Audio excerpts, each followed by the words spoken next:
we like to get started with something that we call In the News, Right. where we cover news stories. And I'm trying to save paper, so Right.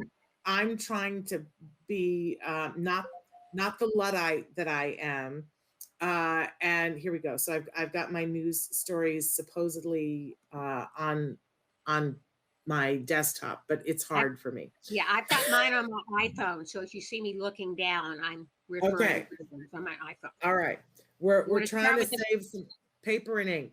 right. So you want to start with the first story about the autism spectrum quotient? Yeah, this is one of those things. Can I just say that last week when we on the show, we're still doing this. We asked you guys to be tweeting at Bill Maher, and the hashtag we want you to tweet at him is Give Bill Solar. We want Bill Maher to cover the story about the Department of Defense and how they are determining, right? They've determined already that ABA is not effective, and they are getting ready, we believe, because they've already published and said, the Department of Defense does not pay for medical treatments that are not effective. We have found ABA not to be effective. And so we are literally waiting for any moment for the DOD to say that they're no longer funding ABA for the children of military families that have their insurance through military, which would be catastrophic. Catastrophic. Right? And as we were talking about this last week, we were saying, here's the main issue, right? It's like, we don't dispute that they have a right to look at things, take data, and see for sure that something is effective. That only makes sense. But if you're going to do it, you have to do it right. And they're using a tool. There's many different reasons why they're not doing it right. First of all, they didn't offer ABA to people where they could get it and said, see, it doesn't work because they didn't get it. That doesn't work. But even like more shocking than that is that the process that they're using to evaluate the data to see if ABA is effective is something called the PDDBI.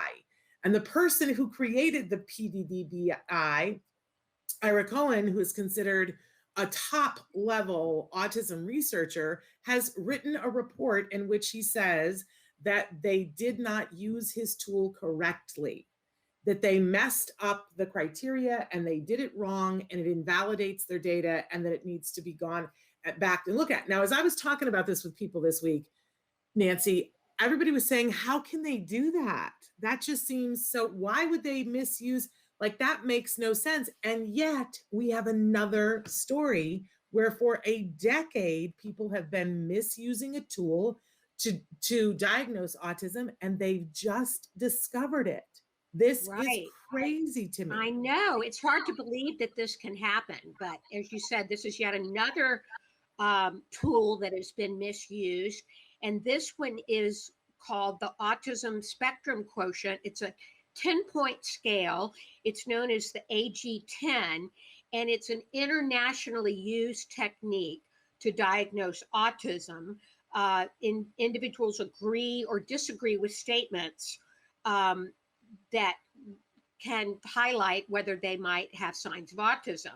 Now, a score of 6 or above on this scale should signal that an individual needs to be referred to a specialist, psychologist, or psychiatrist. However, in the new research, they found out that they have been incorrectly recommending a score of more than 6 out of 10. And I don't know about you, but when I first looked at this, Nancy, I was like, I don't get it. And then as I got further into the report, which we found on medicalexpress.com, and I believe it's called the AQ10, Nancy. AQ10. Yeah. And so if you stop and think about it, and let's just take your case, Nancy, that you took your child in to be evaluated to see if he was on the autism spectrum. And let's remember that the diagnosis itself doesn't mean a whole lot, doesn't hold a whole lot of water, but it does mean whether you get funding or not for services. Right. And a lot of individuals on the spectrum are like on the cusp. They have some symptoms of autism, but not enough to trigger and get that funding. You know, you went in, and what was the diagnosis you got when you took Wyatt in the first time? The first diagnosis was PDD-NOS, pervasive developmental disorder, non-specific, when in fact, he was firmly on the autism scale, and he was misdiagnosed. He was misdiagnosed. But a lot of individuals get in that sort of gray area where it's like, well, you have a lot of symptoms, but you don't really qualify for the diagnosis. And what the criteria says is if you get a 6 or 6, 7, 8, 9, 10, that you need to be referred to a specialist to go get the full diagnosis. But the way they read it was 6 or above. So they only took 7, 8, 9s, and 10s. So all of the people for 10 years that had a 6 didn't get to go for screening when the criteria said they should. Right. And I would love to know how many people they estimate that would be, because I'm going to guess it's a lot. And for those of you whose kids were ever on the cusp and you didn't qualify for the diagnosis, like, it's a big deal. A very big deal.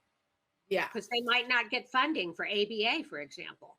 And they qualified for it by the criteria, but they didn't follow the directions. Right. So, you know what they say about when you stick your hand, if you're looking for a needle in a haystack, it's hard, right? But if you stick your hand in a haystack and you pull out 2 needles, it should signal that you might have a haystack full of needles. Well, we just stuck our hand in the haystack this week and pulled out 2 needles.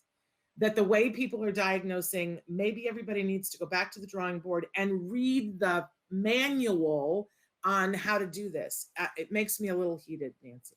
Yes, and they're calling for an urgent review of this now, which is urgent. Yeah, and I think especially this is internationally used and very highly used in England. And I think if I were a family in England, I would be looking at this very closely, especially if you have a kiddo who's been denied services. Really incredible.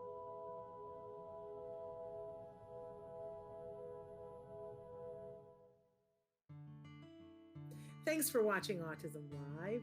If you found anything helpful in this video, please give us a like. In fact, make sure that you smash that subscribe button on YouTube and give us a like on Facebook. You can also follow us on Twitter and Instagram for important updates. And please download our free podcast wherever you get your podcasts. See you next time. Until then, give your kiddos a hug from me and one for you too. Bye-bye for now.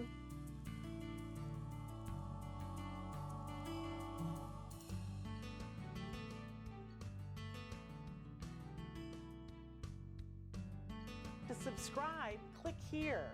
And if you'd like to check out some more of our videos, click here.